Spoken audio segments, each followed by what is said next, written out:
Hello, I'm Nicholas Yates. This screencast video is one within a series of how to use Adobe Connect. Please see my YouTube playlist for more videos on using Adobe Connect in online learning. Thanks. Today I'm going to show you the general layout of Adobe Connect's online classroom. I'm just going to go from left to right and talk about a few of the options. Under the first menu, the meeting menu, there's a few things that you can have a look at.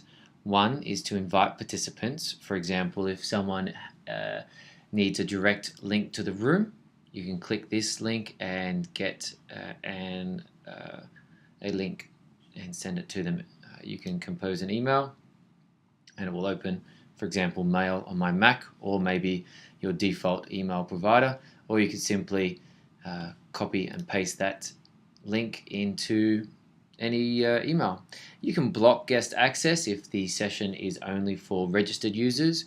You can also auto promote participants to presenters, giving them extra abilities and extra permissions to be able to function within the room. The next one down, if you would like to, you could change your role within the session and elevate other people to different roles. The preferences, there's a number of different options within the preference. I'm not going to go through all of them now. However, it would be a good idea to look through them in your own time. If you or any student is having trouble with either their audio or video, you can complete the audio setup wizard, and this will help you to get connected. Recording meetings. Ideally, you should be recording all meetings. This will record anything that happens in the main room only. However, it's a great idea to allow students to catch up on things that they didn't catch properly or things that they missed.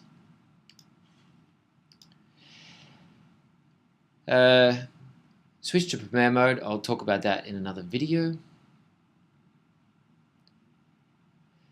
Enable presenters only area. This one's a good one. It shifts everything to the left, and for example, you could have some presenter notes here that you and any other presenter could see. So for example, I've got a small agenda here, and also I've got an engagement dashboard as well of some polls that I've got going on.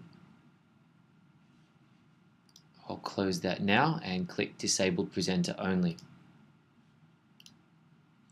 Okay, and then End Meeting or Exit Adobe is the next ones. The next ones are the layouts. I've made a specific video outlining layouts, so I'll leave that here. Same with pods. However, this is where you can create new pods and place them onto your Adobe Connect screen.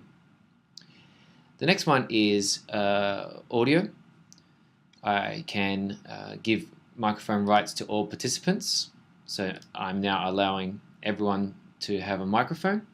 This is something you should check each session so that students and participants can get access to their microphone. Under this menu, you can mute speakers or adjust volume and connect audio or select microphone there. Webcam is the next one. You can start your webcam or select different camera. Again, you need to enable webcam for participants just like the microphone. So if you value the webcam or if you feel it's appropriate, please turn it on. The next one is status. This one's a really good one to get feedback from students within your online classroom.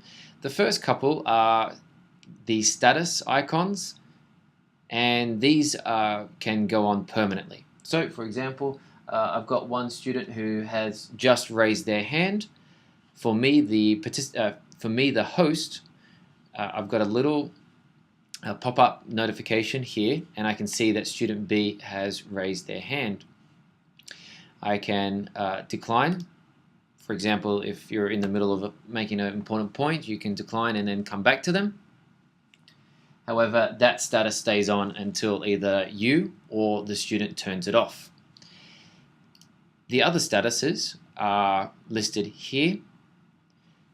And for example, if a student says that I should speed up, student B says speed up over here, I can see that, and it lasts for around 10 seconds before switching off.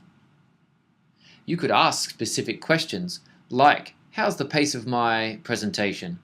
Or can everyone hear me? And then they could answer and give you a little bit of feedback. In an online classroom, you miss a lot of visual information, visual cues from your audience. So if you could ask a few agree, disagree, or get a little feedback here from students, then this can be in replace of some of those visual cues that you're missing. Okay, over here, the help button, this will help you out a lot. So there's a number of different websites or places to get help. This one is the connection status. Over here are your layouts. I've talked about those in a different video, so please see that one. And down the bottom, presenter mode and also add layouts. The last one I want to talk about is the attendees panel. This is the attendees panel here.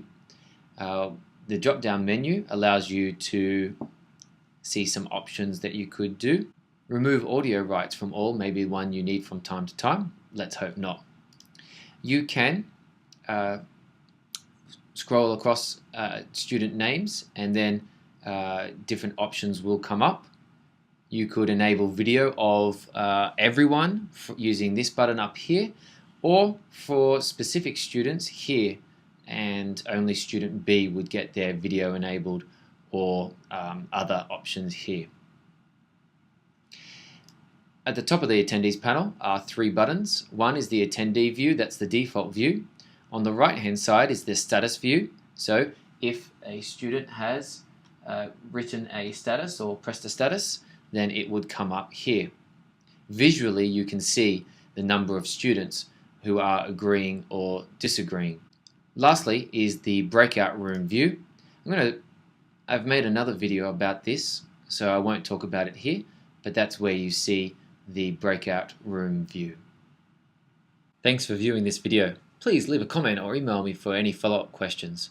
Depending on your browser or future updates, the layout of Adobe Connect may be slightly different, yet I hope the functions remain the same. Please see my YouTube playlist for other Adobe Connect screencast videos. Have a great day.